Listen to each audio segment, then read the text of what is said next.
როდესაც მე ამოუწურე ჩემი ძალები საკუთარ თავთან ბრძოლაში, აი ჩემი მაქსიმუმი გავაკეთე რა ჩემეძლო საკუთარი თავისთვის გამეკეთებინა ბრძოლა, ამ ბრძოლაში ჩემი ყველა მთელი ძალა ამოუწურე და აი ეხლა მჭირდება ღვთისშეწევნა და ღმერთი ამ საიდუმლოში მონაწილეობით გვაძლევს აი ამ ცოდვის მიტევებასთან ერთად, გვაძლევს ამ მადლთან ერთად, გვაძლევს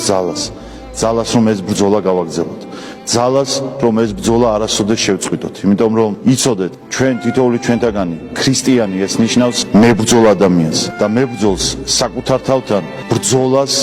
საკუთარი თავის განხრთობისა, რადგან აი საკუთარი თავს მოანდომოს, რადგან ჩვენ ყველანი ვატარებთ ერთმანეთთან დაპირისპირებულ საწყის. ეს არის ჩვენი სული და ჩვენი ხორცი, რომელიც ვერ შევაერთეთ ერთმანეთის საერთო ინტერესები ვერ გაუჩინეთ, იმიტომ რომ ჩვენ სულ სხვა რამ უნდა და უნდა ღმერთი, წყურია ღმერთი, მაგრამ ჩვენ ხორცს სხვა